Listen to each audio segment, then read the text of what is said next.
Welcome to another episode of Ruff Talk VR, a weekly podcast with in-depth game reviews, exclusive developer interviews, and the latest MetaQuest and virtual reality news. We join our hosts, the father-son team of D. Scruffles and Stratus today, as they spend another episode breaking down and discussing the world of virtual reality. Hey, welcome to this episode of Ruff Talk VR, coming at you with another edition of VR news. Not a whole bunch on the agenda this week. It's funny how that goes. Last week was like a loaded week. Sometimes it's like 2 pages of... Last week was 2 pages. Yep. Next week's probably going to be 2 pages. That's the way it goes. But, we still have enough to talk about to do a full news episode today. Just might be some more banter on our ends and such. But the big news to kick off the week was that we got, beyond what was available at PAX East, we got a little hands-on early access preview of Silent Slayer from Schell Games. The vampire game, yes. Yeah, and I was excited because you didn't try it at PAX. Nope. You're not a big fan of the public VR headset. Not really. Situation. Admittingly, no. It's always your thing, which I will say, I witnessed it with my own 2 eyes. Schell was doing a great job. Oh, yeah, dude. Cleaning down everything, controllers. It really came down to I just didn't want imprints in my, for the rest of the day. I suppose I could have done it right before close and then just gone back and freshened up before dinner. But typically, no, I will not try someone else's headset. Well, it kind of worked out for the better because at PAX, well, I won't say for the better, but at PAX, it was just one level to try, one of the vampires, whereas this hands-on preview is a decent amount of them. Yup. I mean, what number are you on it? 5. And it's gotten progressively harder with each one. Because I saw everyone playing it at PAX. You already kind of knew. I understood the do's and don'ts. Don't go ripping out that nail out the start. Going nice and slow. Not make, like if you're moving the bar out, like trying not to let it scrape, not making sounds. I saw about the prying the nails out. The whole I learned everything from watching everyone play it. But they have a nice progressive system of difficulty that I didn't know was. I thought it was going to be kind of like rinse, wash, repeat to a degree, like of difficulty. Yeah. I didn't know that. Like, okay, the first one's going to be super easy. Yeah, man. And then by 5, it was a lot more challenging. Obviously, that was the first time I really got smoked. That was the first. Yeah, the vampire came out and jump scare. Yeah. Yep. And now that I'm thinking about, I think one of the times that I thought I failed at PAX, I think it was just me coming very close, just to making failing. the screen. Yeah. Yes. Yep. Because I didn't get the jump. I only got the vampire at me once when I dropped the nail that first time. I thought I had failed a couple more times, but it was just coming very close. And again, because I got to see that being done, I knew when I was prying out the nails of the coffin that I better get my left hand ready so that when it like pops out, I can just grab it instantly. And then, because sound is crucial in this. Well, that was one of the things I had said after doing the hands-on preview at PAX was that this is one of probably the number one game for utilizing all of your available senses in VR. They do a great job with the haptic feedback on the controllers. So you have to use your sense of touch, obviously your sense of sight. You have to do your sense of sound, the noises of it all. The only thing that you're not using is your sense of smell. But other than that, it's utilizing all of your senses. I'm happy for that because I don't want to smell some rotting ass vampire. Yeah, that thing's never going to die. I don't probably never showered. Although you might think a vampire might smell a little elegant, like a nice perfume or something like that, nice cologne. In the movies. But then I've also seen movies with the other side of vampires where they're not so a little bit more of like the night crawling. Yeah. I'd prefer to be if I was a vampire, I'd move to England right away. So I would stay there until I had the most sophisticated accent I could ever have as a vampire. Then I would depart, which would probably be good because people would want to know where all the people are going because I'd be eating. And then I would take off to other countries so I could at least be smooth and elegant. Nice clothes. Yeah, 1,000,000%. I'd be a classy. But they give you vampire lore of each vampire. Like who the vampire is you have to kill or use your killing. putting them to final rest because they're in a coffin. You know, I mean, I guess we should kind of explain for anybody that may have missed the PAX one. Our PAX coverage or the Ruff Talk VR gaming showcase, which is going to take place, our second edition, in March of 2025. Well, just under a year. Yeah. That was a big thing that we walked away from with the first one. It was like, all right, that first week of February, a little too close. No, a lot the of holidays. studios go on holiday. Correct. So lesson learned. It'll be the first week of March. And we're Next year. international, so Yeah. we can't just cater to what works for us. Yeah. Lessons learned. But, they did a nice little hands-on preview for our gaming showcase. But in case you missed that as well, Silent Slayer is a game where you have to solve puzzles to, I guess, stab a stake through the heart of a vampire. But there's a series of puzzles that you have to do in order to kill the vampire. And there is a story that comes, there is some lore Which that is comes nice. along with it as to like why you're doing it and who's guiding you and the specific tools you have to use to do it. And so, yeah, you're going to use one tool to pop open the coffin, another one to seal them in place, another one to find the heart to stab it, another one to stab it through. And it's not that easy. On paper, it sounds super easy. Open coffin, unlock, find heart, kill, right? Yeah, and lock them in place. Yes. Keep them. Yeah, you got to bound them. Mm-hmm. That's right. So you don't, because otherwise he's going to get real pissed that you're trying to kill him. Correct. At that Or point, the her. vampire's awake. You don't have to worry about it jump scaring you anymore. But Nope. It's the execution becomes more difficult. And again, they grease you nice in the early levels. I got confident in my abilities. And again, I did go into it with an already understanding of the like you might have what you're saying is you might have failed one of the earlier levels had you not have seen. probably like 3 or Yeah. like I think the level popping 3. the nail out is going to be the classic mistake for a lot of people because Well, you know what I noticed?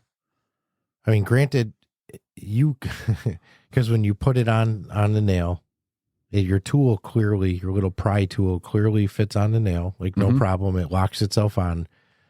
But if you grab it and have your hand lower and try to grab it, I mean, think about it. It'd be like grabbing it and yanking it down an inch. It will make a sound. And you will be reminded that if you make, I'm guessing like 2 or 3 sounds, you're going to wake up the vampire. and he's going to, or And she, or Going to whatever. jump scare you. Yeah, kill you. So they did a great job. And even when you mark the heart, it's not like it leaves a permanent mark of where the heart is before you stab the stake in. Just a little We saw people arrow thing. We saw people at PAX find the heart and then miss on the stab and fail at that part. Yeah, because again, if you know the hearts, let's say where a heart always is, and even if you tag it, if you're not thrusting on that spot, and you miss by a couple inches or something, you that's miss the not the heart. heart. Yeah. And then that vampire's going to kill you. And vampire hearts are not like our hearts, where it's funny they even have one, but it could be anywhere in the chest.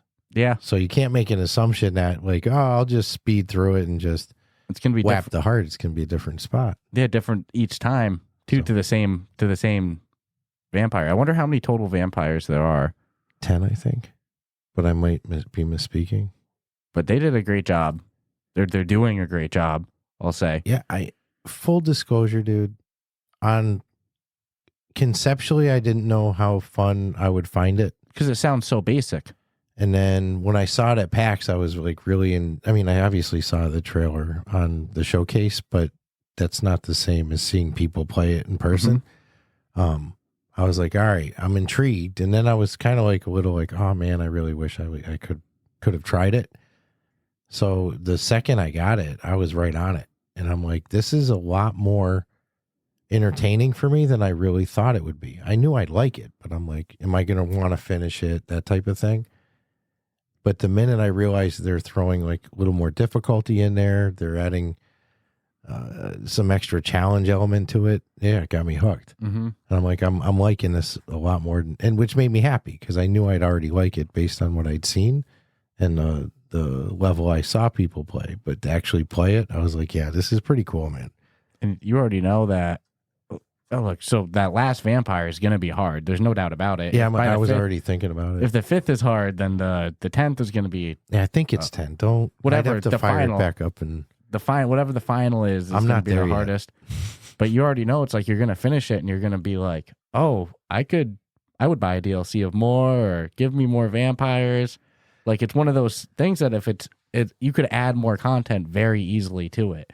I think so, definitely. And what I like also is this is a great, to me, this is one of those ones you could put somebody into VR who hasn't really had a lot of experience because you don't have to walk around. Everything's like there for you. There's a huge puzzle element, like before you do each one. Mm-hmm. The actual, yeah. So to me, it's a great, obviously you could scare some people with the jump scare, but that's kind of a little bit of the fun. Yeah, hell yeah. I had the visual of like, you have people over your house, you're casting it to your TV. Watch people play it. And you all pass the headset one at a time. It's like, all right, now it's your turn, and everybody's laughing. It's totally a party game of introducing people to VR. Yep. You're not going to get motion sickness. It's all room scale. I mean, really, this is taking a lot of the lessons and things that Schell Games perfected in the I Expect You to Die series. Yeah. Room scale, everything grabbable, everything interactable, puzzle based. I'm biased with them also though, because I love their series so much that like they're one of those ones that I'd say would have to go out of their way to make something terrible for me to even notice. Mm-hmm. I might not notice. So it's tough. I'm still waiting for I Expect You to Die 4 or something. And no one's even mentioned it, right? And that's our favorite of the Schell Games series, the I Expect You to Die series. But just as much as we want that, there's somebody like, how about Until You Fall too? I always hear people requesting a sequel for that one. Schell Games just makes good what they do games. Really good. Exactly. Whatever they put their name on for, and what's cool is almost every game they make could be someone's favorite game, right? Like their series of I Expect You to Die is hands down for an escape room style with a phenomenal story, continuing lore. Absolutely my favorite. Dude, there's yet to be anything from Schell Games. You know what I'm saying? No, so like some people love Among Us. That's their jam. That's what they want to play, and that is their favorite game. Lost Recipes was them, right? I'm pretty confident. Yep, Lost Recipes was Schell Games. I just had to confirm it. And that was a fun experience. That was wicked educational. I loved it. I mean, it was a simple, straightforward. The only thing that could have made Lost Recipes better than what it was, because they're giving you the knowledge, right? Mm-hmm. Is if you could buy the third-party tools and actually, like in a pass-through mode, do everything they're saying, but do it with the equipment that you were able to. These are rich people problems, by the way, when you can afford all that, like what is really basic cooking equipment, both but of would us cost love you money. At-home cooking projects. Oh my God, dude. It's We so love fun. to cook. We take it wicked serious. I think I need to redo Lost Recipes and actually make one of the recipes, because I know I had said that when we had played it. Yeah, you could easily. And we had never actually ended up doing it. And dude, a lot of it for me was just because to use the same tools. Yeah. It's like, I can pan cook something, but do I have all the tools at my disposal that they did? They did. I forgot about that. Yeah, that's they were attached to that. That's Schell Games right there. Lost Recipes. That was a smaller game that was really well executed. Yeah, I'm gonna say it got good credit, but I don't. Can I be honest with you? Well, I won't call it a game. I would call it. It's not. It's a teaching tool. It's like an educational cooking experience. It's like history meets cooking education. Yeah, because it has real life applications. It wasn't bullshit. So you could certainly literally take all those recipes. And if I remember correctly, there were at least 2 that I was like, these, I bet you would be really good. And you're learning about the culture of the people whom. Did you make drinks in there too? I feel like you did. It would be fun to do that. I'd have to redo it. Do a little night of that. But it was, that, man, I forgot all about that. See, everything Schell Games does. And they're not good. scared to go totally different directions. Because if I were them as a studio, you'd be calling me I Expect You to Die. That's You know what I'm exactly saying? how I felt when I heard the concept of Silent Slayer. I was like, that's not what I expected for their next game. Right. But man, have they sold me on it. And then a misconception, because we were guilty of it before, is thinking like Schell Games was this new brand in the market of entertainment. And then you just Google Jesse Schell and you'll... Schell Games has been around since the early 2000s. Dude. And he was ahead. He was part of OG what is City. now Disney's like their XR division. What it was at ever the time that he was working there, he was the head of it. He's a bucket list one for it. We want that. We want Jesse Schell. I'll put it out there if you're listening. You have a welcome spot anytime, any place. We'll even call out from we'll take a day off. Well, didn't this one come from, I'm pretty sure when we talked to him, in the interview they said this is another one that came from the Game Jam.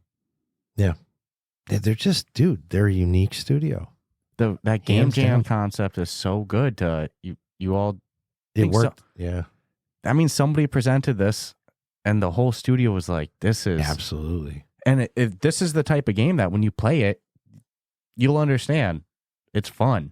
Yeah, it's going to be one that I fear is going to be harder. It's once you play it or see someone play it, you'll want to play it. Yes. So it might be a harder sell on paper until you actually play it and then go, because that's even happened to us where we've played games and be like, why did we wait 3 weeks we could have been already in it for 3 weeks, you know? And that'd be my only but it's a cool concept. Very well executed. I selfishly like it because of the puzzle elements and, knowing that my if I try to imagine speed run times for this. Mm-hmm. Because you can't really speed run, but I was thinking on one of the levels, I'm like, wonder if you could do it who can do it quicker? Well, the best part is that since it's a little different each time with the heart too, it's not like you could just watch a video and know for that one. No. Dude, I don't know what's going to happen with these hard, because I know it's going to get harder, and I have no clue. But they just put a lot of care. So I thus far would say it's a definite for a multitude of reasons. A, have you ever killed a vampire before, sleeping in its coffin? Haven't. Have now. And just like you said that, like the game group environment, you have people over, stream it to the TV, watch every person do it. And it doesn't take a long time to do a level. No. 15 minutes, 10 minutes. Yeah, less than that. Mm-hmm. Less than that. I mean, obviously it'll take you longer if you fail and you got to restart from the beginning. Well, you fail. That's the beauty. You pass it on to the next person to where, Mm-hmm. and then they can try. Kind of treat it like they did their. How much time were they giving people at PAX? I think a shot. One shot. I think so. I don't even I remember. think. Dude, that one girl who jump scared and curled Mm-hmm. up in a ball on the chair. Mm-hmm. Those are the best reactions ever. So Yeah. yeah, you can. Great intro to VR game for that type of reason. Do we have a retail price on it yet? I don't think so. I don't think we have an official release date yet either. No. I thought So- I saw summer of 04. Or 24? 24. 04. Whoa. Wow, could you imagine? I'd love to be able to say that. Just cut back 20 years like that. Mhm. Oh, please. But Be in my 30s. Silent Slayer, man, good job. I mean, so far with what you played, would you give it a recommendation? Yeah, absolutely.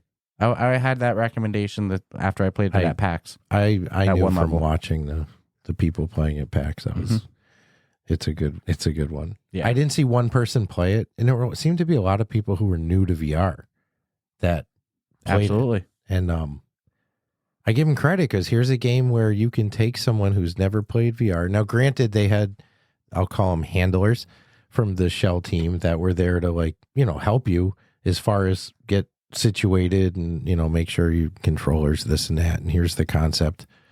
I didn't see anybody really struggling, and I didn't see anybody walking away because we were standing off to the sides a lot. And you can usually pick up some banter when people are done, like, oh my God, man, that was fucking crazy. Did I jump? Did I look scared? Or like the friends who would like fuck with their friend while they were doing it, like lean over and touch them. I don't like that stuff. I don't like. I don't like. No, messing I don't with want to people. be pushed off a board or No, I don't like that. I don't someone think you bite should. your neck, I don't agree. I don't like the. I think that's off limits behavior. But that wasn't Schell doing it. That was No. people's friends. Mm-hmm. That's on them. I mean, dude, friends do some pretty stupid shit to each other. That might be some tame behavior for some groups. But if there was a group of 10 people in a room and there was the spirits flowing, someone's going to do that for sure. But I'd recommend it. Yeah. No, wicked fun experience. So hats off to Schell Games. I think that their next game's going to be a hit. We'll talk about it again if we can finish it. Or when it comes out too, Yeah, I don't because it's also one you don't want to spoil. Yeah, and to be honest with you, we just played a little bit, not the whole game yet or anything like that. So, no, good stuff from them. And then this was big news for a lot of people. Should be big news for me because I'm such a real-time strategy fan. But Homeworld VR was announced, coming sometime in spring 2024. So really not far away. We're in spring Next right month now. Or two. Theoretically, if they're going to hold true to spring, if they count July as spring, sometimes who's spring? Yeah, sometimes things are weird when they don't have the official date yet. I don't believe it, but theoretically should be coming soon. Homeworld is a classic real-time strategy game. And again, I love space themed. Yeah, ship themed. Mm-hmm. I love real-time strategy games. We always talk about how much I want Civ in VR. Of course, Tropico on the MetaQuest just came out. Loving it. Still playing the sandbox, having way too much fun. About to finish one of my sandbox runs. 5 years left on it. Probably just going to start another right after. Happy retirement, El Presidente. Yeah, it's unfortunate. It's bittersweet. But nonetheless, it's hard to not just start a new one. It's so much fun. There's things I haven't. Well, it's Tropico. Same thing on flat screen, I have a new vision for a new island right after. But, I love real-time strategy games. Command and Conquer, all of them. I'm craving a real good war-based one. But nonetheless, Homeworld VR. It's going to be Red Alert too. So. I know. So I just never really dove into Homeworld, though, like I probably should have. It came out in like the late 90s, I think like 99. 99. So I checked my Steam library just to see, and no, I'd never gotten it. I think there was a couple in the series as well, too. I'm like, damn, because it has a huge cult following. It's clearly a classic. I don't know how I missed this one. So I might have to dive into Homeworld a little bit flat screen just to situate before I crack the knuckles and get into it in the next couple months in VR. But super cool to see that these type of games are starting to come over. Tropico, a couple months later, now we're getting Homeworld VR. It's like, hell yeah. No, and let's be honest. People are coming around. If you're a good game and you're in flat screen and you believe that it could be pulled off in VR, wouldn't you want a piece of that? Mm-hmm. To say that your game is in that market? It's like... In the trailer they put out was pretty sweet, if you ask me. Yeah, it was. It looked very enticing. It reminded me a bit of Eternal Starlight. Of course, it might be the opposite that Eternal Starlight's like Homeworld, but I just never played Homeworld. Homeworld's since 99. Yeah, but I don't know how much how similar that trailer to the original games, because I never played, But it looks like that they're in it, like utilizing VR really good. You see the menu options, the grab and pull. I mean, dude, it looks tight.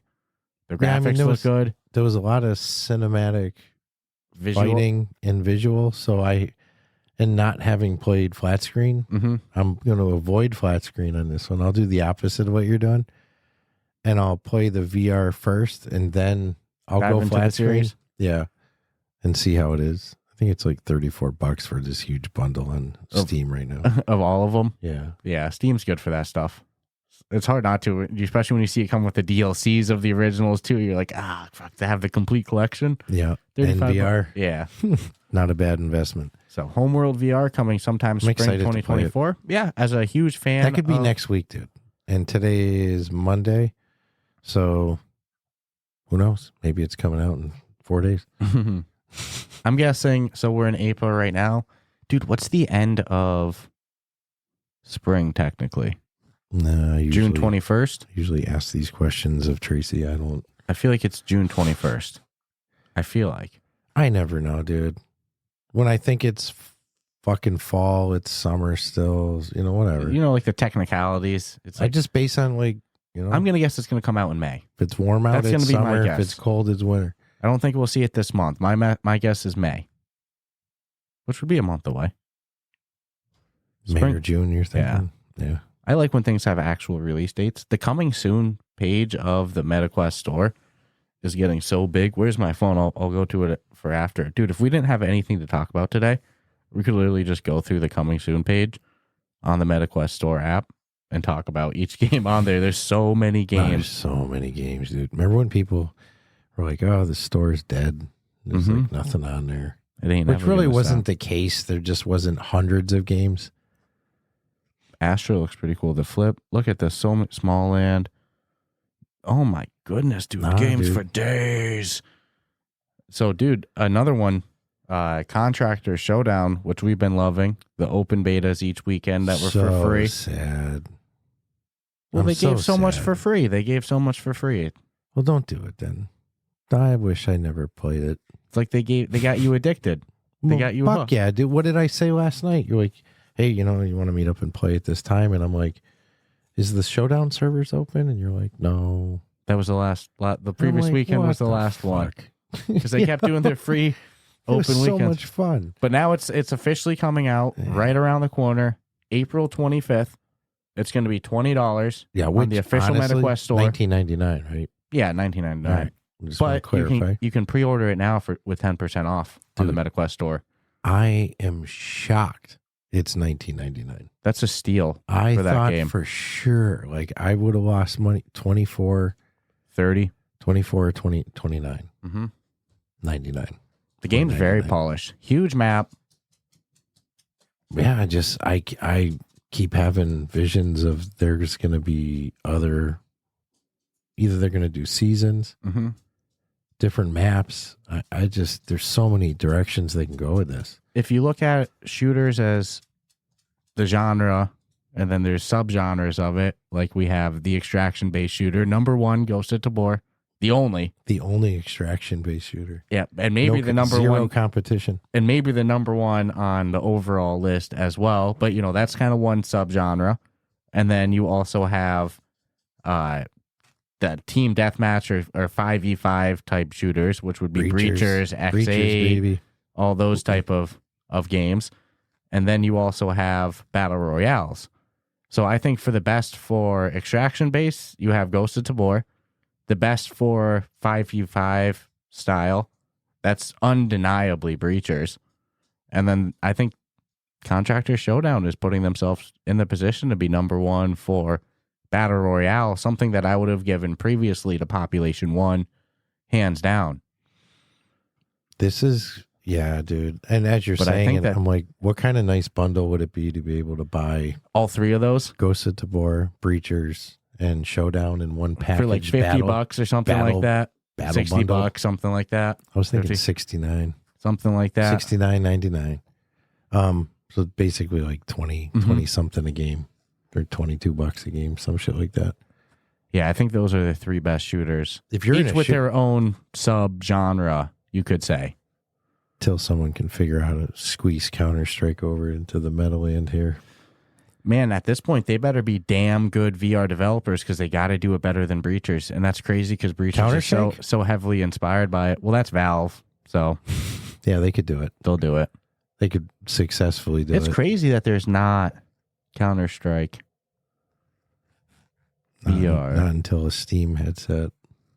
Well, there's the Index. Yeah. So long ago. I don't... still no... Counter-Strike Other VR. than maybe a modded. It's crazy to me. It is weird because the esports side of Counter-Strike has always been strong, still strong. And here's what happens when you sleep on it. Then Breachers comes around and Triangle Factory does it damn freaking good. Why are we not hearing rumors of like Call of Duty? Right? And it's just there's some missed opportunity that I think what happens flat is screen companies are overlooking. Tarkov doesn't come to VR. All right, here comes Combat Waffle, and they're going to do it better in VR with Ghost of Tabor. All right, no Counter-Strike. Here comes Breachers. They're going to do it even better. No Fortnite, no Warzone, whatever. No. Here's Population 1. No Here's DayZ. Contractors Showdown. Silent North. Correct. No Rust, no DayZ. Here's Silent North. Here's Grim. It's Grim, baby. That's why and that might even be better than these flat screen developers coming over, doing it maybe with a little inflated cost and not getting the return on investment and leaving it with a bitter attitude. And, Well, and in fairness too, a lot of these like Tarkov, they continue to just do their thing. it's probably better that they only focus on that. Exactly, because then they're not losing focus on what they're doing, and it certainly doesn't hurt their cause either.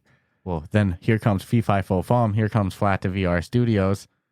Great maneuvers there. We haven't gotten any major game names yet. Not yet, but I'm so confident. I keep trying to listen for. I'm so confident in the potential of Flat to VR Studios. I 100% think they're going to crush it. Yeah. I just want to start seeing throw some teasers out there or something. When that news was announced, we sent it to each other and we were like, "Yep, that makes total sense. Home run." We even said it on the podcast the other week, like kind of a no-brainer, especially with them. Team Beef just dropped a Lara Croft, or they're working on a Tomb Raider mod. Yeah, this is a game changer for the VR industry. And it's also a game changer for flat screen games that can't dedicate. You don't want to build their own team to have to do it. It's you're saving so much money by going to them to bring it over. So in the big picture, nothing's free. But I'll ask you the same question that you asked me for Silent Slayer. You asked me, would I say Silent Slayer? Could I recommend it? Based off of your beta experiences in Contractors Showdown, can you recommend it for $20? $20, yeah. I would have recommended it for 24 or 29. Because if you're into that style of, and to know it's just going to get better and better, it's, a fucking 1,000,000%. On April Fools, I didn't have a chance to hop in just because this past week was so freaking cat meowing in Ghost of Tavor. Dude, see everybody crazy. You see everybody posting about it. What's the bunker cat? I feel like Scott teased that not too long ago too. I feel like I remember him saying bunker cat. And what's really weird is how many people just didn't make the connection that this is April Fool's. Dude, it wasn't there last night, right? Happens to be April Fool's Day. There's a cat. And now you can hear, but people are just so fixated on. I can't find the cat. There's a cat in my wall somewhere, man. The one guy, it's killing me. He goes, I even put out food. Like you can imagine you put the canned food right on the ground, probably a bottle of water. Yeah. I don't know where this cat is. Just driving people nuts. I love it. I love Combat Waffle. That was great. Great humor. Great sense of humor. You see it as we talk with the developers, and they were giggling like hell when they and the community conceptually discussed it. The community was having fun with the reaction. They were like over the top reacting, but it was kind of like meme reaction. They were just having fun. It was a good time for everyone. Bunker cat, love the idea though. They're totally, you go in, there's a kitty cat. You don't gotta take care of it, but cats are so low maintenance with that stuff. Yeah, it makes sense. You just gotta leave out food for it. I would love it. Dude, I don't want to have to take care of my cat. I want that food for me. Even if it is cat food, I might be eating. No, that was a nice. That was awesome. And you know what? Good for them. These studios they're constant. They're programming constant. They're debugging shit constantly. Combat Waffle might be adding number one features. For that. Constant. No, their media team is over the top as well. But to take the time to be like, hey, you know what? Amongst all the shit we got going on, let's just put a cat in a bunker and fuck with people for a day. I think it's awesome. It's gangster. Gangster, dude. Yeah. Over the top cool people, too. They're, like you said, their media team, their developers. Haven't spoken to anybody yet that isn't just a remarkable human. But so we did get a little sidetracked, though. We were talking about Contractors Showdown. Oh, yeah. Coming out April 25th. It's right around the corner, but damn, I feel so far away. I'm just so sad, dude, that we can't play it no more. I'm not going to lie. Dude, they literally rolled into the neighborhood with free drugs. Got everybody. They got everybody hooked. They took the drug dealing 101. They really did. They're like, give it to everyone for free. How do you inject the neighborhood? Well, go give everybody samples and just cold take it away for a month. Yep, there you go.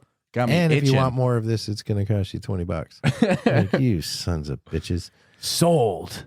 No, I was looking forward to the play testing on the weekends. Yeah, I'm confident they're. And then the one during the week that just blindly stumbled on. Yeah, we caught it too late too. We caught it. It's all right, but we could have caught it a couple days earlier.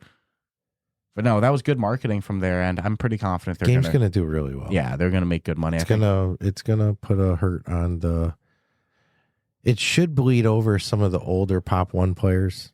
I think that into Contractors. There's no shooter that player base is going to be more affected from Contractors Showdown than Population 1. No, because this is like It's adult Pop 1.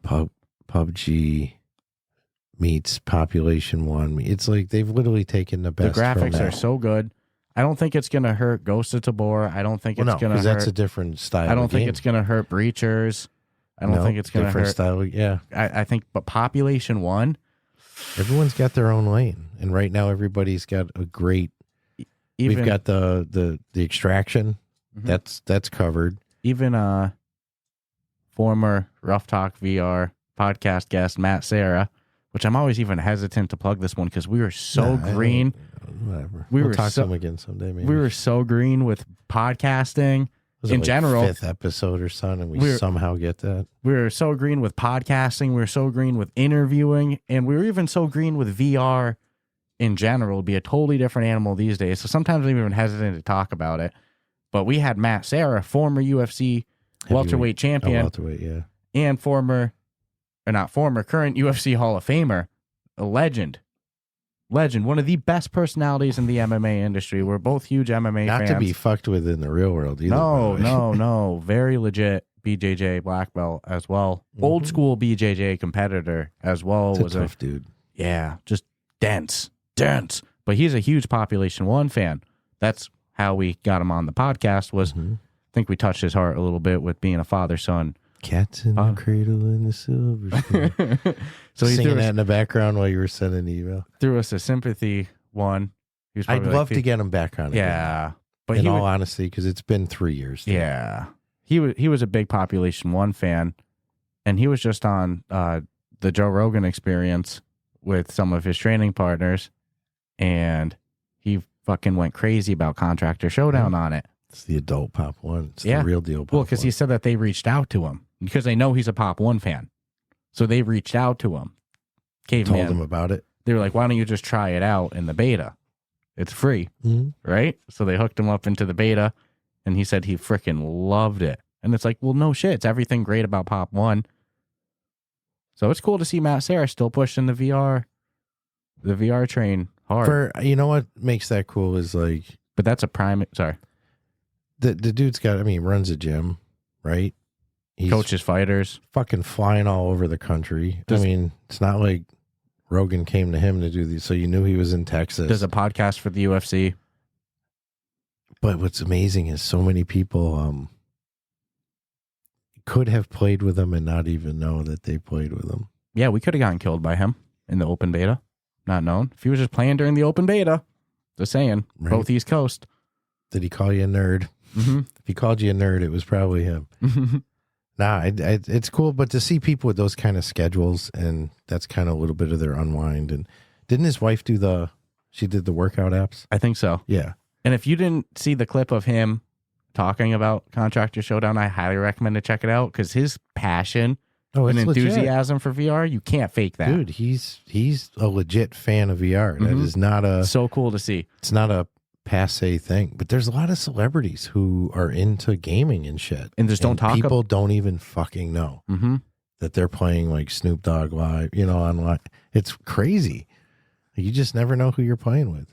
That's one of the reasons why I'd say you should actually be a little respectful when you play. I was just about to say that's why I'm non-toxic. Yep, because you just don't know who you're actually playing with. Not that should dictate it. You should just be a civil fucking human being, anyways. But you don't have to be as toxic and aggro.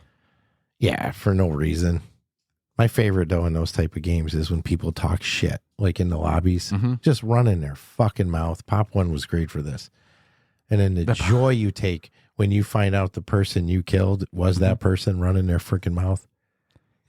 Which lobby style do you like more? The Population 1, everybody's congregated together talking shit, or the Contractor Showdown? I already know you're going to Contractors. You like the Contractor Showdown, play the game more? Yeah, just go in there and fuck around. Infinite lives.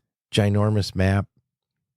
I still hope Spoon puts a 0.5 bigger in it. It's just to be funny. But here's the thing. I already talked about this with Contractor Showdown too. Grimm's map doesn't shrink. Contractor Showdown map, it's 16 kilometers, but for how long? And we discussed, is that 16 kilometers playable on Showdown where does that include the water? And it doesn't matter because it's only 16 kilometers. For a couple of minutes. Not yet. The zone's already shrinking by the time you're freaking flying. Mars, so you're not going to have any leaks. So it's like, how long? They just have to have that headset not run out of memory and shit out long enough for that first shrink to happen. And then it's like, does the game even need to render past the zone at that point? No, it's done. It's off. No, because whatever you can see when you're in there, you're going to eventually die anyways. So it probably like, I imagine, I could just be completely BSing too, but that's what I've always thought. I'm like, well, it doesn't really have to render the whole map for the whole game. No, because you can't see once you're in the... That's my thought. I don't know if there's any truth to that. It's got to be less rendering because if you can't see past a certain... If you used to be able to see far and now you can't, that's my thought. Speaks for itself. But I mean, I don't make games either, so it is just me guessing, but I don't know. Either way, Contractors Showdown is good. Yeah. Well worth $20 on $4.25. So we'll do one more. We'll take a quick ad break, then we'll wrap everything up real quick. The Quest Plus games for this month were announced technically the day after we recorded last week's episode, so we're a little late on this one, but it's still good to talk about. This month's Quest Plus games are Floor Plan and Drop Dead Dual Strike, the first Drop Dead game, which was a lot of fun. That was a fun game. Yeah, I had a lot of fun with that one too. Plus, as well, just like was announced last month, there's that library of past games that you can choose from as well. So it's not just the rotating 2 games. Now they have a whole bunch of... Enough to keep you more than busy. Yeah, you even sent me a message probably like 3 weeks ago, like, hey, dude, I went through those games and there was a good amount that I didn't have. Yeah, I scooped them. Yeah. I think that's a huge feature for that Quest Plus subscription. So cool especially stuff. Listen, it's affordable. And you don't have to spend $50 a month on a new game. Mm-hmm. If they use the same kind of basis that I've seen with Xbox, and I hate to say I've done this, but there are games that I've seen on Xbox that are new releases, and I go, I'll just wait, and I'm sure it'll come. And guess what? It comes. I've also seen where I've paid really good freaking money for a game, then like a month later I see it on Game Pass, and holy crap, does that hurt? Well, what I've seen them do a lot more with Quest Plus right now is a lot of games that are have sequels. They'll put the first one on there as an example, like Red Matter 1. Incentive to get the second. Red Matter 1's on the list of games, not Red Matter 2.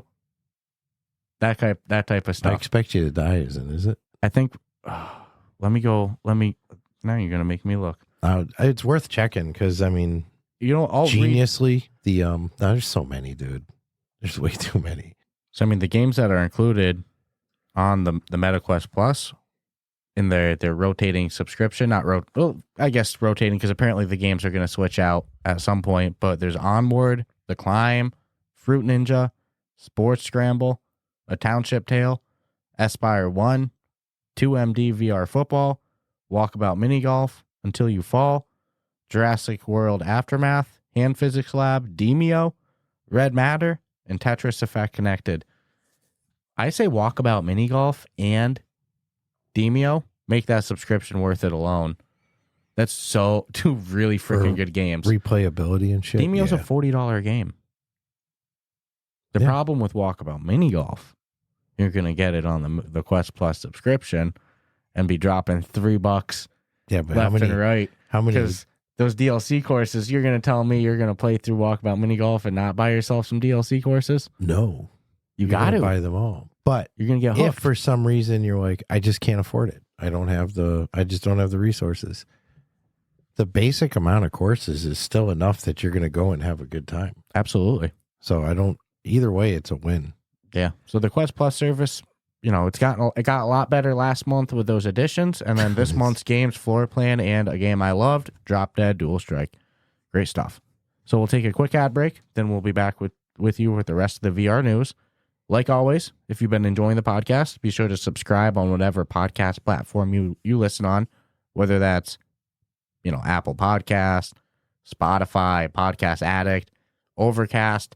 If you listen on Google Podcast, if they didn't already, They're killing it. So you got to find a new podcast app soon. It's unfortunate. I actually enjoyed the Google Podcast app. I like Apple. Yeah, Apple Podcast app is my go-to. Been the easiest whenever I started listening to podcasts. Then there was a time that I was on Android device instead of an iPhone. And at that time, I was using Podcast Addict. I like Podcast Addict a lot too. So whatever podcast platform you listen on, subscribe to us there. Rate us 5 stars if that's on YouTube. Subscribe. Smash that like button. Comment. Tell your friends. Share it. All that stuff. Other than that too. Oh, as always, big shout out to our Patreon peeps on our on-air shout out tier. We have Asim, Amelia, Earth Witness, Carson, Generic Vibes, TP, who I still don't know if I should say TP or TPZ. TPZ, my boy. TP, Jake, Crispy, and the OG Shoes. Crispy and Shoes are both OGs, as is Amelia. So it's cool to see that list slowly get bigger as well. Cool stuff. And you can find the link for our Patreon in our show notes. I can't believe I didn't plug this as well, too. Go check out our podcast Discord server. It's the place to be. It's growing week after week. We got great things there like giveaways. Shoes does a great job, managing the giveaways each week. As well, we have great game meetups week after week. Anybody can set up a meetup, but Amelia really does kind of lead the charge with hosting those. So great stuff there. As well, we have, great VR discussion, of course, great movie discussion, book discussion, pet pictures, food pictures, all the good stuff. You can say you're having not a good day at Talk work about in life. that Discord. There's something for everybody in there. It's really good people, man. We have an off-topic channel, but we have Gen Chat. Any time that there's ever been chat servers, IRC servers, whatever, I always love Gen Chat. Gen Chat's always been That's my my place first to be. go-to, yeah. 1,000,000%. So I treat Gen Chat, to me, is just whatever. It's kind of like an off-topic. It's maybe a little redundant to have both, but I just go in there. I say whatever in Gen Chat. Could be about, I talk about VR stuff in Gen Chat. I'll say good day. I'll talk about food. Doesn't matter. We just had one of our foam things drop from Our acoustic foam is it's from the earthquake last week. Yeah. It was funny though. You saw us both like a dog looking at an airplane. We both like, what? Caught it in our peripheral. Simpleton. Yeah. So go check out our podcast Discord server. It's the place to be. I'll say it week after week because we have people that pop in and are like, I've been listening for a year. I finally hop in. So I know we get to you eventually. So go check out our Discord server. You won't be disappointed. Go check out our Patreon server, which has some cool perks like on-air shout-outs like we just did a moment ago, as well as it gives you access to an exclusive chat room in our Discord server. We also have a perk for your name across the bottom of the video on a rotating ticker. Cool stuff like that. So go support the show. Go subscribe. Rate us 5 stars. Hang tight. We'll be back with you in just a moment after a word from these sponsors. This episode is brought to you by the spring cleaning champions, Manscaped. This season, make sure to groom your carpets and the drapes with the leaders in below-the-waist grooming. Clear out that winter bush with Manscaped's Lawnmower 5.0 and watch your confidence bloom like the springtime flowers. Embrace the season and join the 10 million men worldwide who trust Manscaped with our special offer. Go to manscaped.com and use the code word RuffTalkVR for 20% off plus free shipping. After using Manscaped, I can finally say I have caught the spring fever. Introducing the season's champ, the Lawnmower 5.0 Ultra. Their 5th-generation trimmer features 2 interchangeable next-gen skin-safe blade heads. A standard one for taking a little off the top, and a new foil blade to go smooth wherever your heart desires. It also features dual LED spotlights to guide you through the darkest winter debris. Navigate with confidence in your delicate areas. Hate making a mess? Not to worry. This bad boy is waterproof. Shave in the shower, in the bath, or in the ocean. Spring cleaning doesn't just apply to the nether regions. Get the full grooming experience with Manscaped's signature Beard Hedger Pro Kit plus Handyman Electric Face Shaver. Whether you're looking to craft your signature look or clean up that neckline, these are always the right tools for the job. Get 20% off and free shipping with the code word RuffTalkVR at manscaped.com. That's 20% off and free shipping with the code word RuffTalkVR at manscaped.com. Nothing like a little spring cleaning in your pants. And we are back. And now I realize we did kind of ramble a bit on those few pieces of news. We really we had some fun on those. So We'll try to not spend as much time on these next ones, but if you ask me, those first ones were really kind of the highlights for me as well. Silent Slayer, come on. Love Schell Games. This is a great upcoming one from them. Homeworld VR. Now Intrigued. I'm intrigued. I really wish I like went deep into the Homeworld series before because, dude, I'm such a big real-time strategy fan, but I have a little bit of a feeling the possibility of seeing Civ might be in the works as we see this genre executed more and more. I'm serious.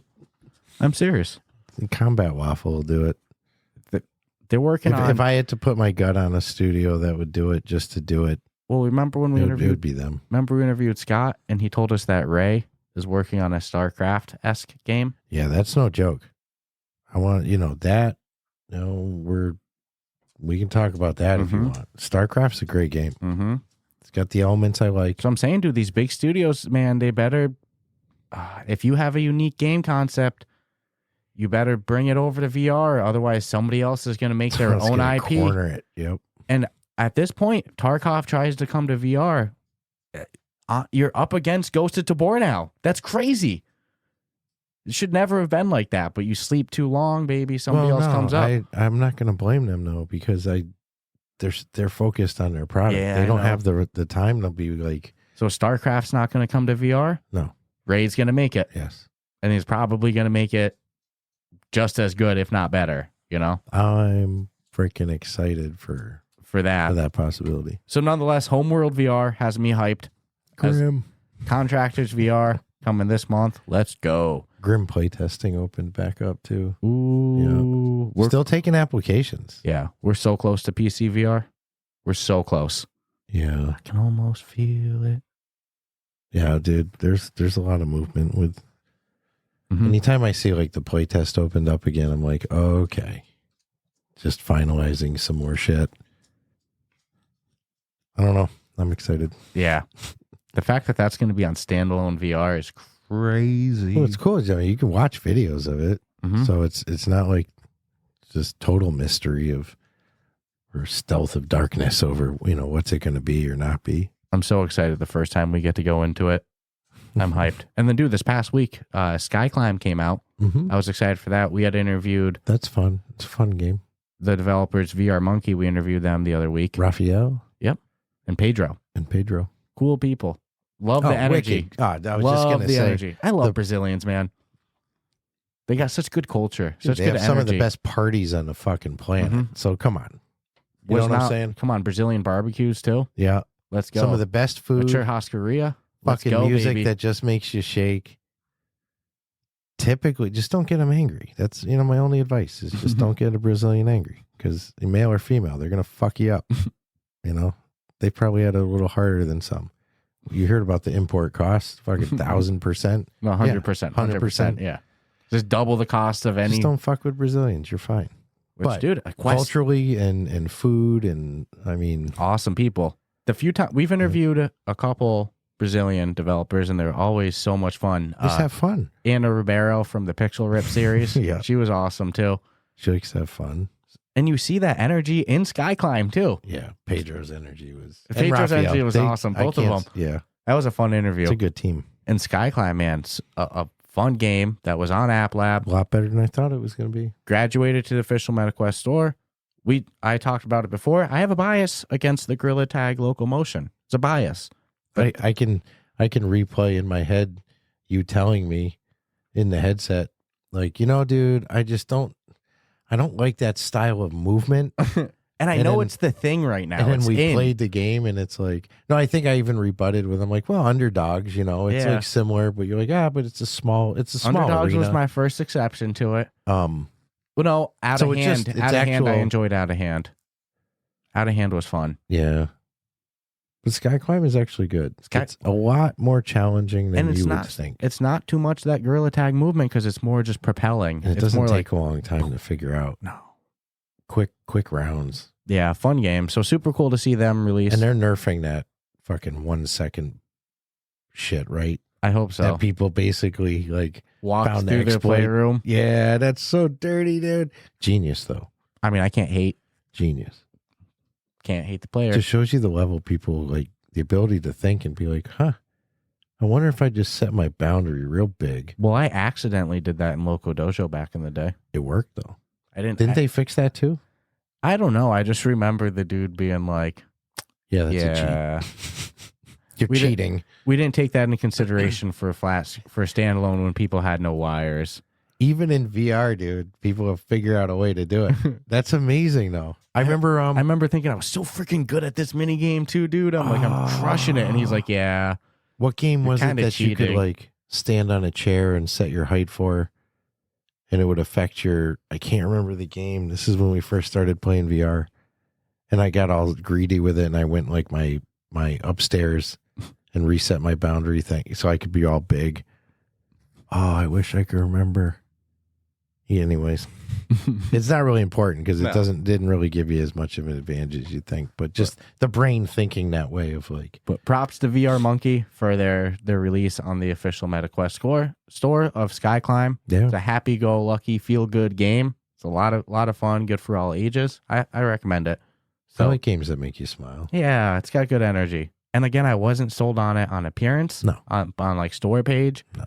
And then I actually had a really good time with it. Playing it, there's so many games in VR, and we just heard it from someone we spoke with. It's like, and it was their game, and they're admitting like videos just don't do it justice. Mm-hmm. So sadly with VR, you got to read the descriptions.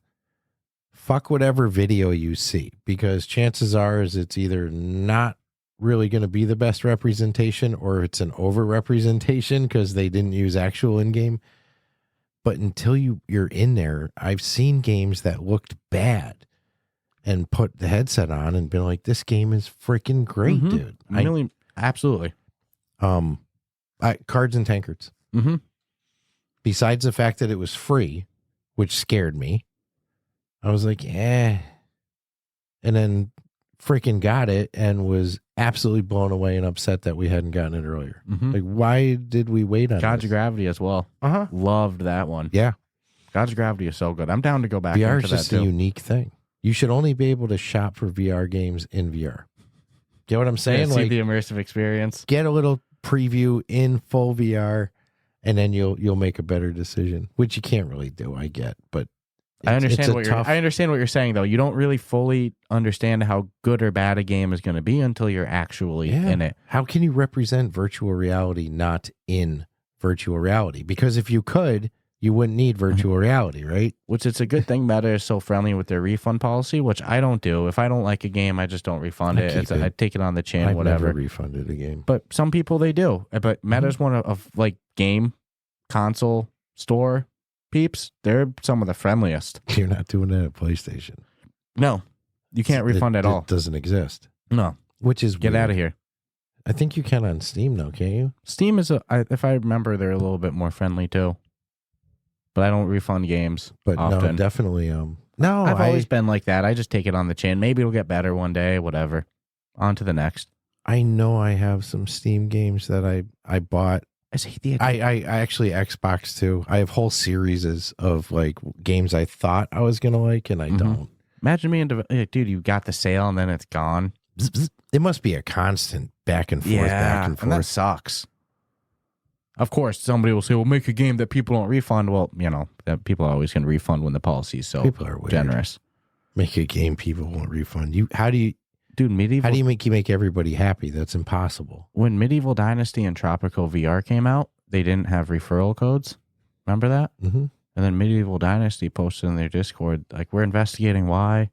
And they're like, all right, we found out why. We're working on getting it ASAP, but it turns out that new games aren't going to have a referral code for 45 days. And then they're like, but we're working on getting one ASAP. And now they got one last week. But Tropico still doesn't have it.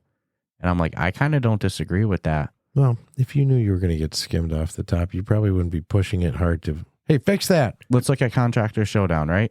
10% pre-order. Mm-hmm. Of course, you get exclusive stuff that you wouldn't get by waiting till the release. But on a money saved, 10% pre-order, or wait until the moment it comes out and use a 25% referral. That's a significant more savings. So by making the games wait 45 days, you're taking away that crowd that's not going to buy it, you know, until they have that referral code day one. Because guess what? buy the game day one at $20 or wait 45 freaking days to get it 25% off, I'm buying it day one. I mean, the savings nice, but I'm not waiting a month and a half. Of a referral. No. Yeah. But what else is that's going to do is cut back on those instant reviews that are like, here's my code. Here's my referral code. Correct. 1 star. I actually was like, man, I get why Spectral Games, because they want to appease their community that's asking about it. But I mean, it's not the worst either to wait those 45 days before those referral codes come out. In my opinion, Mm-hmm. I actually think that was a great compromise, because then you can run your sale. Dude, I'd be happy with even 12 days, 15 days.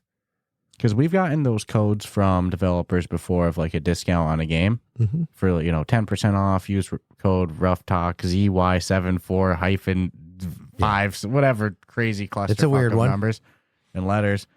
But the reality is, if it's under 25%, why wouldn't somebody use a referral code?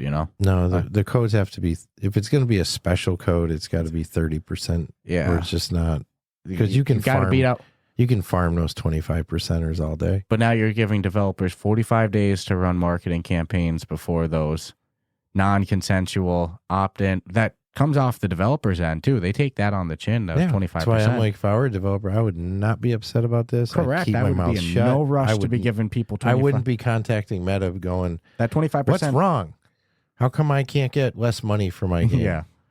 You guys get on that? I would gladly work for Meta, though, and do nothing but troll reviews and delete every single one that's got the coupon code in it. 1,000,000% over. I'll do it every day. Mm-hmm. That whole systems, I've said it for a while, needed reworking, and I think that this is a good step in the direction. So that was an interesting tidbit. It's a good start. And speaking of Medieval Dynasty, too, they put out a roadmap of upcoming stuff. Yeah, it's good shit coming. A hot fix as well. I know a lot of people were stuck on this mission, and I even ran into it before the hot fix, where you have to throw spears at an archery thing. Yeah. And I'm sitting there, and like, dude, for like an hour, I'm just like, what the frick? I'm hitting the target, and like, I'm starting to learn how to throw better. Like, all right, you don't really need to throw that much. You can kind of just release and it'll go. I'm like, but it's not counting. What's going on? And then the next day, the hotfix comes out. And in the hotfix notes, it says like added more details of how to do it. And then it's like, what I was doing was I was grabbing the spear and I was throwing it like you would a spear, right? You throw it. It's a spear. That's what my brain went to.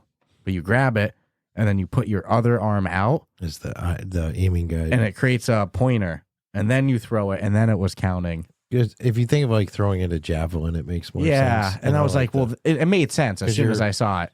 They want to get you in proper posture here. Yeah. So they're listening to community feedback, though. Right away on the hot fixes is all stuff that people, complained a little bit about or made note about in their Discord, which they do a great job of collecting bug notes and complaints and stuff like that. They're crushing it in their Discord. Highly recommend going in there. But so they released a hot fix with a bunch of just quality of life fixes and bug fixes. They also put out a roadmap, including some quest visual updates. I think bug fixes was the first one. Then the next one was quest visual updates. And then beekeeping being added. And then a crossbow being added. And then at the very bottom, they put co-op. Co-op in that'll be fun. In Medieval Dynasty New Settlement. Game changer. So, the game's been out a week. They already put out a bug fix. Bug fat. Yeah. Bug fat. They're dropping bug fat. Yeah, game's been out a week. They already got a bug fix. Fat Studios. A beeswax, because they got the bee update coming. So they already got an update and a roadmap. I think co-op in this game, though, man, it's going to cause problems with us. Just to be able to build a compound together. I want to know, are we going to be in the same dynasty? Different dynasties? Like, dude, I can imagine us having so much fun. One of us going and hunting and collecting a bunch of food. The other one's just sitting there mining rocks or chopping logs, or somebody's chopping logs. The other one's grabbing the logs and making planks. Dude, we could kill a whole. I hope you can have workers in the co-op. Yeah, because you can obviously in the game, the single player. Hoping. You should be able to. That's a big part of the game, right? I don't know, or if they're going to be like, no, You are the worker now. you are the workers. That's why there's more than one of you. So I mean, no, I'm just excited they're doing anything with it. I love the game, love the flat screen. We have an interview with the developers dropping later this week on Wednesday. We do. Yeah.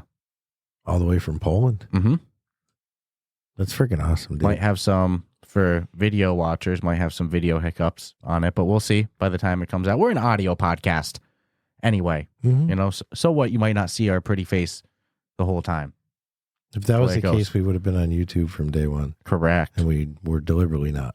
Correct. We always said that we had faces for radio. Yeah. To You use got the a face classic. for radio. So great to see bug fixes and roadmaps already out from Spectral Games for Medieval Dynasty New Settlement. And stay tuned for our interview with them on Wednesday. And then Apple Vision Pro. I got to give credit where credit's due. I was a fan of this one. They had their, personas that they had at launch where you do like a 3D scan of yourself with an iPhone and it makes like this avatar of yourself. But it was kind of comical in video meetings with other people. It wasn't the best executed. It was more 2D than 3D. And now they just recently updated it so that their spatial avatars are much more 3D and higher quality. And when you're in this app that they have called Personas, which lets you kind of collaborate together in a VR meeting environment, the avatars look really good. And something that's been kind of missing in other VR collaboration apps that we've tried on the Quest before is the ability to kind of like work together. I know Workrooms did a good job with it with their whiteboards and stuff like that. But for us to just both have a screen or a chalkboard or anything that for us to just both be able to real time collaborate in was always missing. And this looks to do it really good. And their avatars are a 3D scan of yourself. It's a $4,000 avatar. Well, that's the thing. Yeah, you get what you pay for, right? You would hope so. I mean, Rolls Royce, when you open the car door, it has a little slot right inside of the door. I'm just saying credit where credit's due. It didn't have an uncanny valley feel in the videos I saw of a 3D scan of somebody with their facial movements tracked and it was pretty impressive. I'll give them credit. What I'm hoping is Meta, they have their codec avatars. I remember Zuckerberg did an interview with Lex Friedman with him like a year ago on a Quest Pro, but those Quest Pros were hooked up to freaking high-ass power computers. That's the thing. I mean, I believe in my heart of hearts, if Meta made a $4,000 headset, it would have the codec avatars. It would be better than the Apple virtual spatial computer Google glasses that you wear. Yeah, no doubt in my mind there. But I'll say it was a cool technology to see, like the Apple video you showed me. But it doesn't offer me anything that. Well, it's not a reason want. I'm going to buy the headset. But again, just credit where credit due. It was really cool to see those full 3D scans of the person in real time in a collaborative meeting environment. My hope is that somewhere at Meta, in their engineering department or whatever, they're going, what do we have to do to scale down those codec avatars tomorrow to get them on standalone VR? Like how much do we have to dumb it down? What do we got to do to get it now? If they're a real gangster, they'd throw it in the next Pro line. Because we saw. And then, half the price is but what also could happen now is because, and this kind of bothers me because there's some reality that I believe exists to this, but because they know people will shell out $4,000, there's nothing to prevent them from making a high-end headset and putting it out in the wild at a $3,000 to $4,000 price tag that specifically is for that niche of people that have that money. Is it fair to say, though, that there's things that Apple can get away with that other tech companies can't just due to cult following? Yeah, cult audience. If Meta had come out with a $4,000 headset, people would have Apple, shit on it. They would have lost their fucking minds. People lost their minds at $1,400 Quest Pro, which if Quest Pro came out for $1,400 today, people would be like, holy shit, I could get two of these for the price of one Apple. The Apple Vision Pro created a market for the Quest Pro. They just changed it. That's why I'm saying it's not going to surprise me if we see Meta come out with a $19.99. No, I'm talking $3,000 plus headset. I hope not. I think that Meta's push is going to be that they're the consumer because they know the consumers that'll buy that is specific for it. It's not. Call me crazy. I just don't know if those consumers that and you'll be able to game with it. I don't know if most of those people that paid $4K for an Apple headset would pay $4K for a Meta headset, because I think a lot of those people that paid $4K for an Apple headset paid $4K for Apple. They're just Apple people, you know. I don't know if that same market of people would be willing to pay $4K for something from Meta, because Meta's boogeyman. If it gave you instant PC VR graphics on a standalone headset, you bet your ass people would pay $4,000. Quest 3 is you'd have close. Old school headset OGs throwing their wired shit in the trash. We're already seeing games. Well, even for 500, we're seeing games like Pop 1. That's like almost a 1-to-1 from PC VR to standalone VR. I don't think they need to put out a 4K headset, but I get your fear. Maybe they'll get a little less, No, I think they'll always be the consumer gaming headset, but they're like, you know, you want to see some real flex of technology and you're willing to pay $3,000, we'll show it to you. Well, it'll exist. And then it'll challenge, because they can put out anything that Apple's doing and do it better for just a smidge cheaper. Then it's going to really challenge Apple to be like, shit, what do we do now? Because now they're selling it for $1,000 less than us. It's basically the same shit that we're offering. Which direction do we go? Do we up our technology level to justify the extra $1,000 we're going to ask for? Or do we just concede and have to go down in price? So Meta's in an interesting area. I know it was announced that they're making a Quest Pro 2 in partnership with LG, like a month ago. My guess is that'll be, obviously would know, this is pure speculation based off of nothing, but just pulling out of my head. I'm going to guess somewhere between $1,000 to $2K. I think that they didn't like the results with the $1,400 price point of the Quest 1. They quickly dropped it to $999. That's what it's still at. But it's a different time now after Apple put out $3,500 headset. You know, let's see. No. And I'm also saying most car companies have their high-end sports car. Sooner or later, Meta's going to do that. And they've yet to do it. Even Toyota, they have their Lexus. You know? You're 100% right. That's the way it goes. I love Toyotas, too. So, but some people, they want a Lexus. Yeah, some people want a Lexus. That's all. But so that's cool.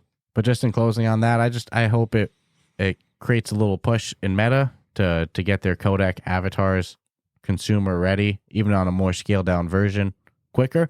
Just like we saw when Apple was rolling out those 3D spatial viewing available on the Vision Pro at release. So Meta was like the day before the Vision Pro came out. They're like, all right, boom, now it's available. That never would have happened if not for the Vision Pro pushing it out. I'm hoping there's that same competitive push of like, well, now they got those dope avatars. Okay, let's move along this timeline 12 months, you know?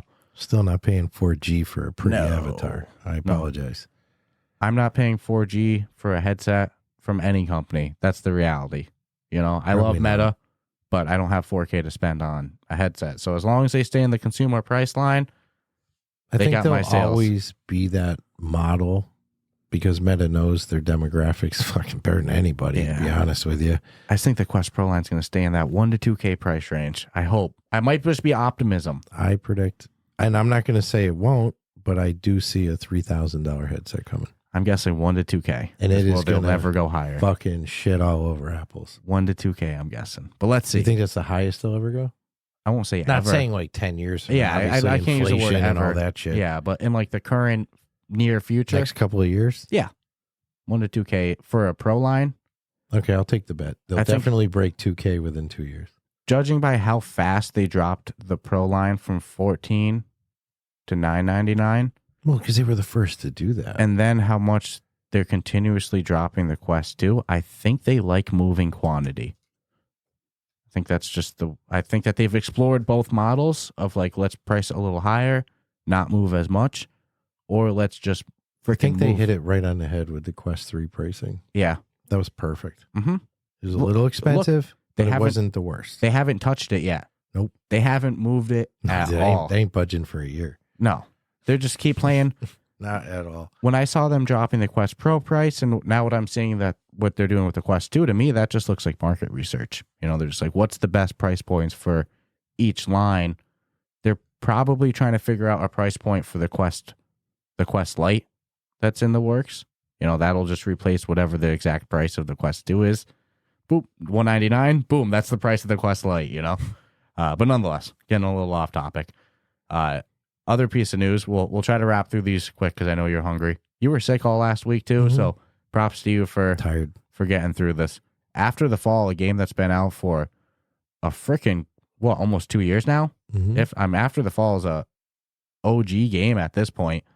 They added a new update, version 1.9, so close to version 2.0, adding a bunch of bug fixes, quality of life stuff, interface updates, but also added 3 new maps to their horde mode and added a new rifle gun that's pretty much guaranteed to just blast those zombies up. Looks pretty cool. Yeah.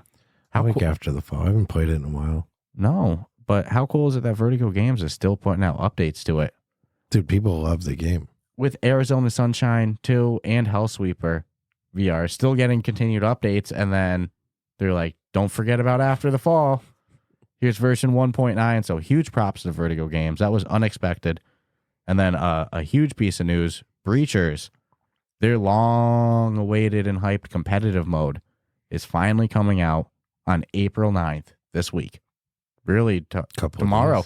Yep. Tomorrow. It's Sunday right now as we're recording it, so it's 2 days for us. So your couple days was correct, but this will come out on Monday, so it'll be tomorrow for everyone. Breachers competitive mode. Man, I said it last week for Demio Battles, and it's true for Breachers as well. Competitive modes, rankings, that stuff is huge for that type of game. Well, Breachers is an esports screamer to me. Correct. No brainer. 5-on-5 competitive, boom. 5 humans, side switching. So, I mean, competitive mode was essential. So it's really cool to see it come out. I think that now we're really going to see an explosion of like clans forming in Breachers because now there's real incentive to. But let's also see what the execution of the competitive mode is.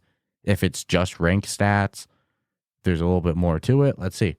But huge props to Triangle Factory, another game that's continuously brought updates and improvements to really an already great game. I mean, how many maps have been added to Breachers since launch? It's great stuff.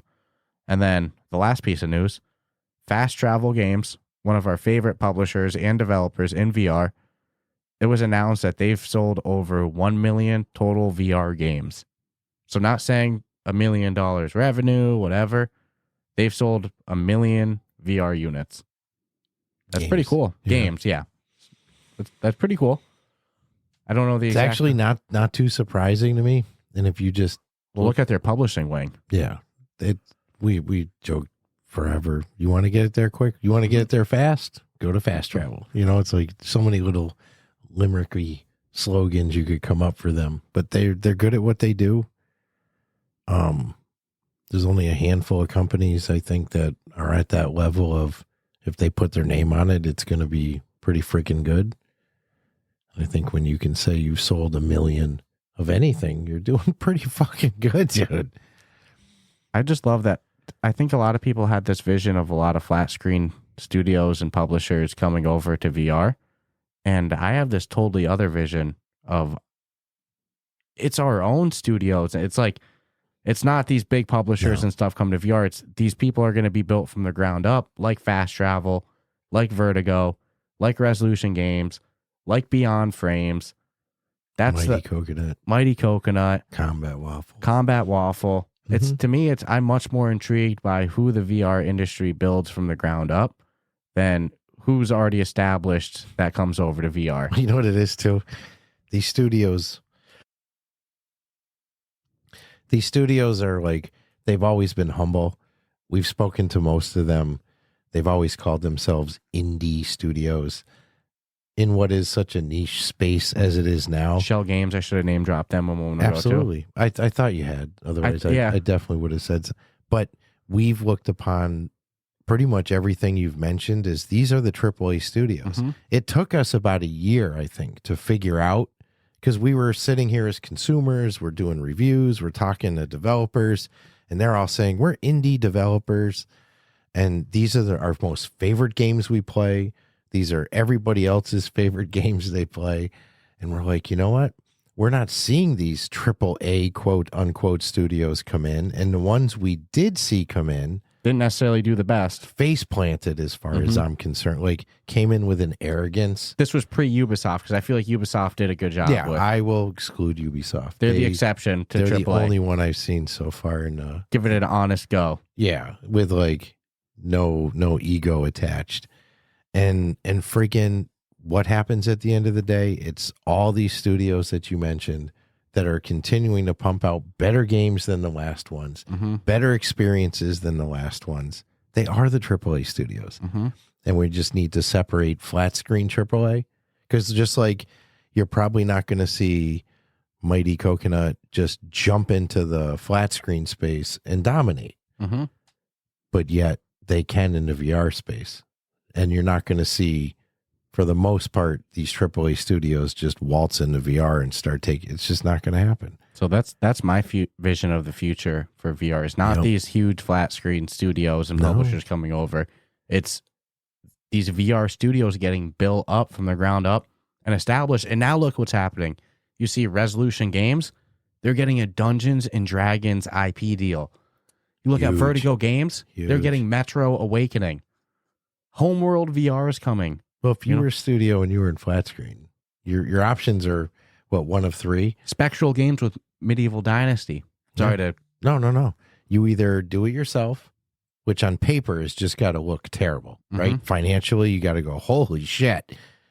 You third-partied out, especially now that you have companies that can port it over for you.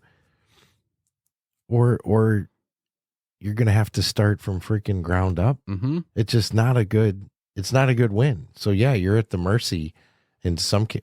Wait until these VR studios have a decade under their belt and they can, you know what I'm saying? Some already do, like Schell Games. Yeah, Resolution. Schell, again, I would encourage anybody, Google them as a studio and do some background reading. It's mind-boggling. I remember last time we interviewed Scott on the Ruff Talk VR feed, he had teased that they're talking IPs too. So it's like, it's not these flat screen studios coming over to VR with these IP deals. No. It's now these flat screen studios are becoming the big boys. These VR studios are becoming the big boys. So yeah, kind of an off topic rant, but that's my vision of the future. I agree. In the VR industry is not these big boys coming over. It's our people becoming big boys. They're still going to call themselves indie studios. Yeah. That just shows you the humbleness. Don't for get real. me started. Have we ever named one studio we interviewed where they don't say they're small? We're small. We're just an indie studio. It's like all this. I'm the little guy. Who are you lying to, dude? But in comparison to that's Bethesda, but can you really fairly compare that? No, it's its own thing. You're in your own friggin' niche, and they're not in it. And you are, so, you know, it's like you are the ones who have kept this going. Too funny. So good stuff. Wait until we see these studios being put into like a VR Hall of Fame situation. The true VR awards, you know, like a global event. Holy Moses, dude. It's only going to get better. Oh, yeah. But yeah, I can't disagree with you one bit on that.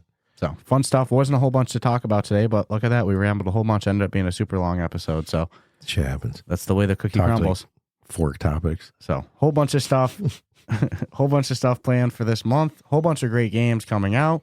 Thank you to everybody that tunes in week after week. Like I said earlier, if you enjoy the podcast, subscribe, rate us 5 stars, check out our Discord, check out our Patreon as well. If you enjoy the show, helps us with our never-ending goal to go full-time in VR.